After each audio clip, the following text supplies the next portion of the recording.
Joining us right now is Sami Muneer, Vice President of Products and Innovation at SAP. Sami, you seem to have the coolest job in the world, working with sports teams and leagues from NFL to NHL, NBA, you name it. And you're kind of on the geeky side of things, right? But you get to have the best of both worlds.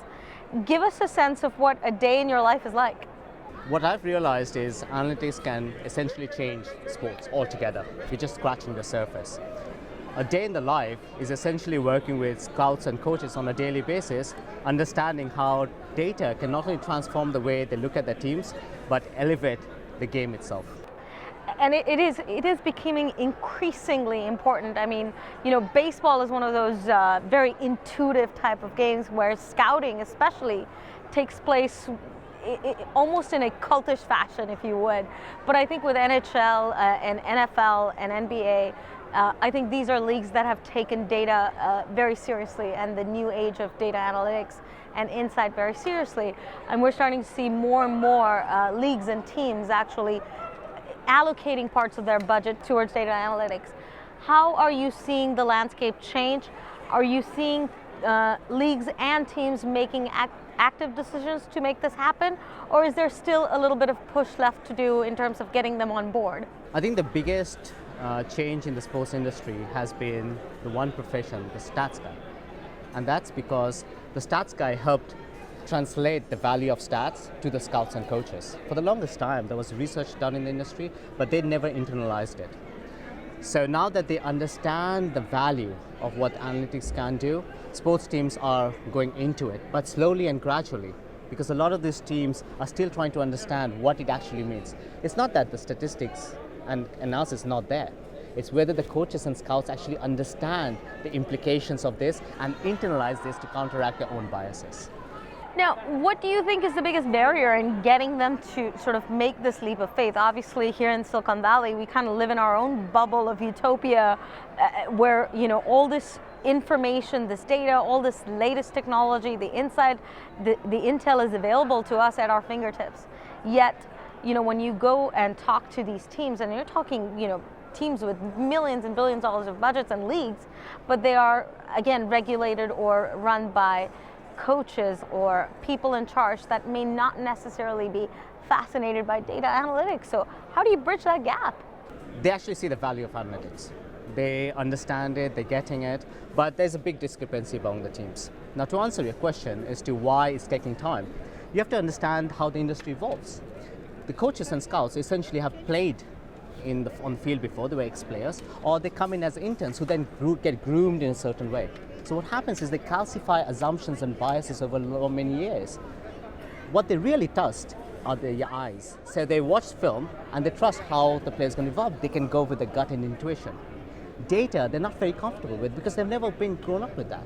Now they're trying to understand and internalize that, and that takes time because the implications of data can actually negate the existing biases.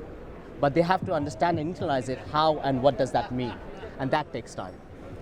And when you're talking to someone, say, who's not entirely convinced, what are some of the data points that you're able to share with them to sort of change their perspective? What's most important about analytics in sports? It's not the rigor of the statistical analysis. It's the interaction of the data to allow the user to interact the data in a very simple fashion. See, if I come and tell you, hey, this is how it is and so forth, and I show you all this analysis, a report that's 3 out of 10, but you understand it, you will take it. A report that's 10 out of 10 in statistical rigor and you don't get it, you will never take it. So if you interact with the data and play with the data yourself that reflects your mental model of how you actually want to investigate the information, then you start believing in the data. So the biggest transformation in analytics, or the biggest power of analytics, is to simplify analytics in such a way that coaches and scouts use analytics by themselves and not rely on someone else. The biggest power of analytics is the democratization of analytics. Allow them to drive and interact with the data and the statistics themselves. By themselves. That is fascinating stuff. So explain to me, what do you see the future of what you're doing at SAP in terms of getting this sort of democratization of data out to all the teams and the leagues? Where do you see the future? What do you see as your market cap and valuation? Sports is a small industry, right? It has a big brand image, but it's a relatively small industry. And the industry tends to conform. Whatever any leading team adopts, the industry conforms. So if there is an analytics platform or whatever, the whole industry will conform onto that platform. What I see as the future is that today they are the tip of the iceberg with analytics. Tomorrow, it can totally transform the game. And it doesn't have to be big data where you have sensors and so forth. Yeah, that's great and dandy. But just with existing stuff that they have, the potential is immense, because even when they look at simple variables, they actually don't know the significance of those variables. It's a lot of gut and intuition.